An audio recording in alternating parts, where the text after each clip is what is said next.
Hi, this is Dick Fleming again.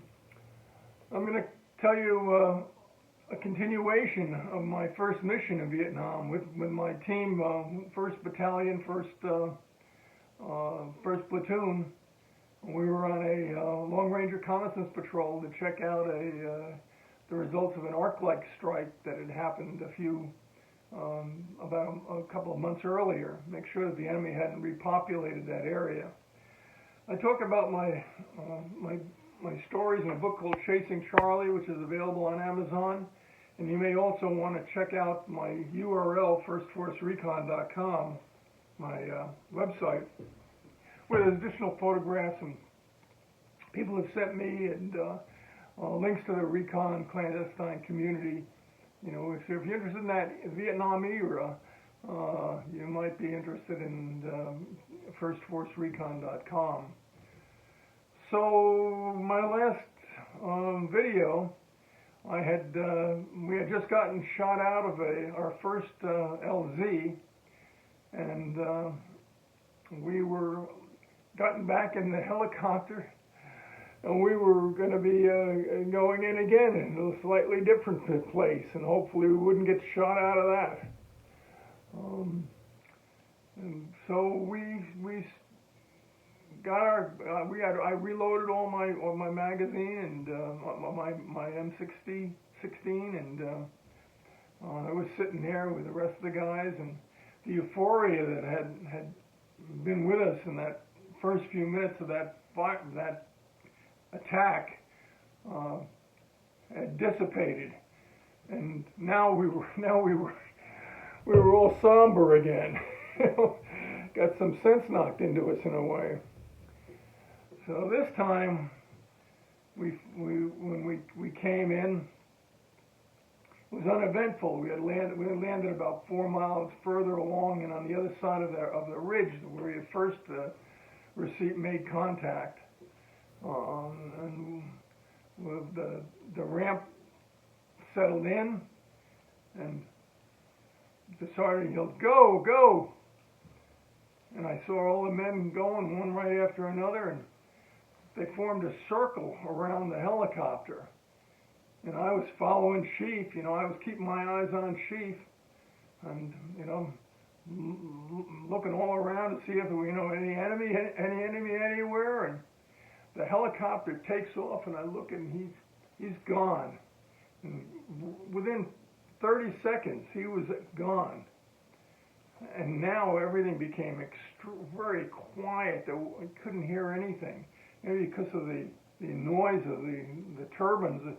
At the time, it deadened my hearing a little bit. That's certainly possible. But I looked around me. I'm standing there. I'm looking around. I couldn't see anybody. I couldn't see a single soul. And I said, so what in the world? I'm all alone on the LZ here? Did those other guys get back in the helicopter when I wasn't looking? Did they leave me out here in the boonies all alone? And I'm really standing there aghast at the situation I was in. I had no radio or anything like that. I'm just standing in this field here, in grass about shoulder high. I'm looking around, and finally, as if they're appearing from the ocean, from the sea, these heads start rising slowly here and there, and I realized they had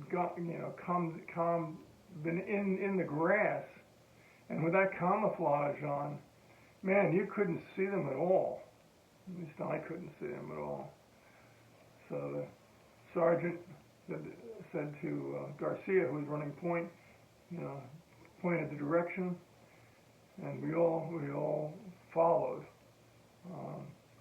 Garcia, and then Chief, and then myself, and then the sergeant, and the radio guy, and the medic, the guy who was running medic, the protector for Tail End Charlie, and then finally Tail End Charlie was walking backwards, checking to be sure that nobody came up on us. And we're heading up this steep slope, and it was an experience for me, let me tell you. moving through that jungle and climbing and climbing and climbing. And Chief had told me, warned me really. He said, you know, you be careful out there now. He goes, you know, the sergeant likes to test newbies, you know. And sure enough, you know, climbing, I'm really almost on my last breath. And poor Garcia, who had the radio, was really struggling. And we're moving up fast, quite fast. I guess to get away from the LZ. And finally, we reached the top of that ridge line. There's a cool breeze coming over, and finally, the sergeant stopped. And Garcia was cursing under his breath. And I guess I made the cut because I was in really good shape at the time. But man, that pace that he set was ferocious. And I think the other guys were on their last legs too. Well, so we moved along. We're heading for where the sergeant thought a good observation post would be, overlooking this long valley that had been bombed. And we finally stopped, and he set up an observation post, and he had his binoculars out. He was scanning the area out there. We stayed there for about until dusk started to settle, and then he had us move. We were going to find a place for us to stay for the night.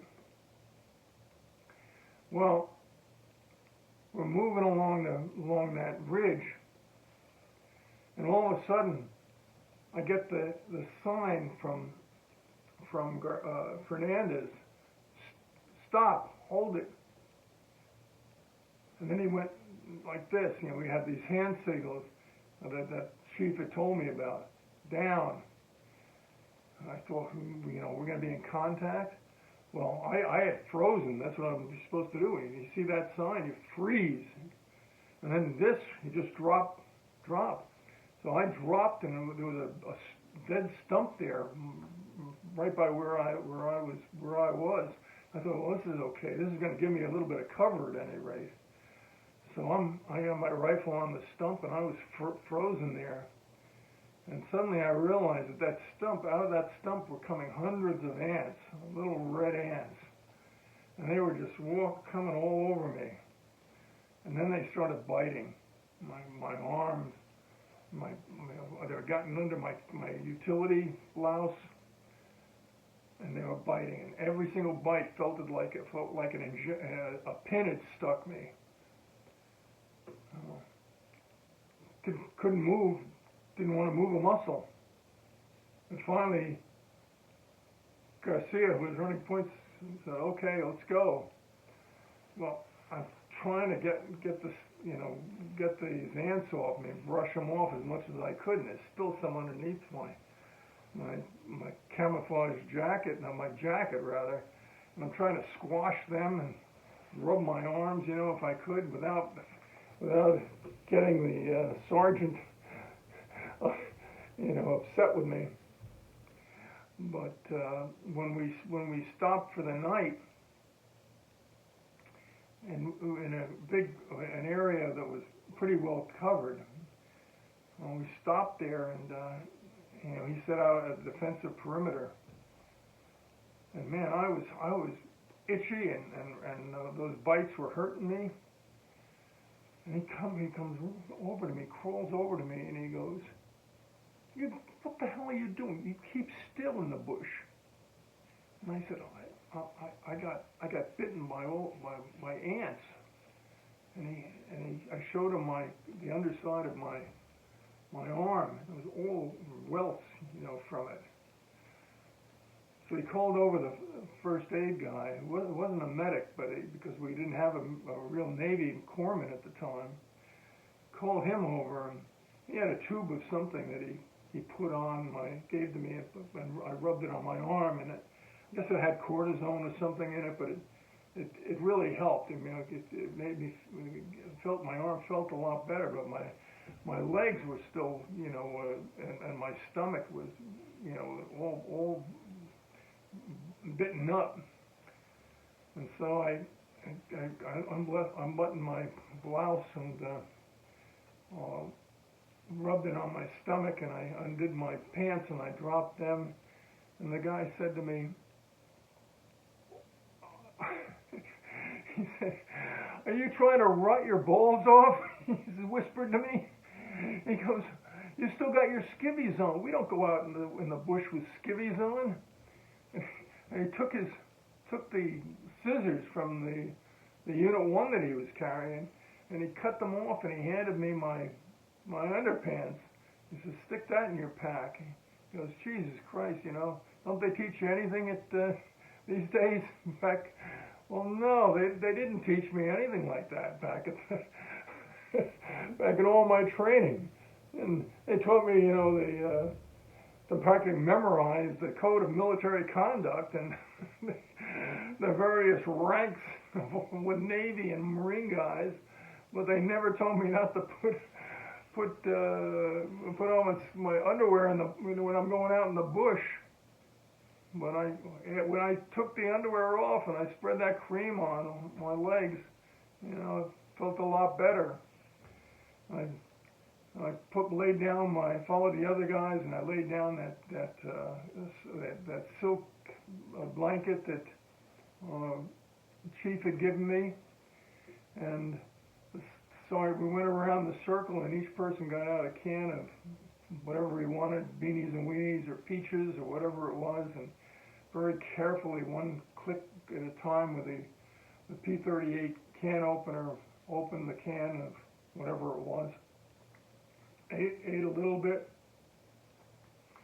and then we laid back and tried to get some rest. It was now dark, and a light rain was falling, and we were just laying there like animals in the jungle.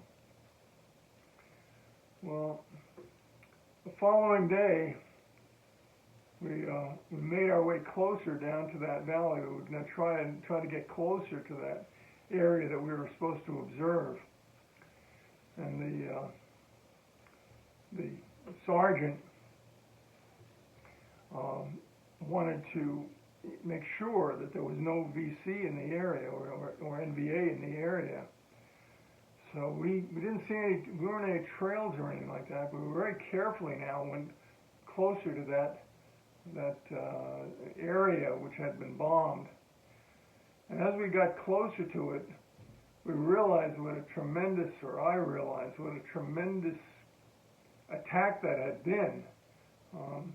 Those bombs would create craters, maybe 25, 30 feet in diameter. And when the rains came, they had filled up with water. And there were pools.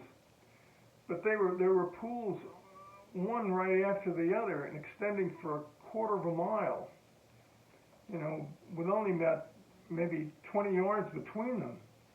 If anything had been in that area, it must have been completely obliterated. We again monitored for a while, and the sergeant had his binoculars out, and he called Chief over, and he said, gave him the binoculars, and he says, "Look, I think there's something in that tree line over there." The Chief looks looking at it. He goes, "I can't make it out. Can't make it out. Too far away." So Sergeant says to him, "Well, we're gonna have to check that out." He goes, "We'll leave it. We'll stay here for a little while. Maybe you can see if you can go a little bit closer and see if you see whatever that is." And then he turns to me and he says, "You go with him, and if it's a sniper, take him out." I thought to myself, I'm going to take out the sniper? My third day or fourth, my first week in Vietnam? and he hands me his M14. He goes, "Here, use this."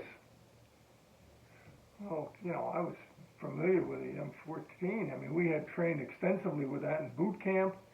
I could take it apart blindfolded and put it together again, and that was the weapon we qualified for at the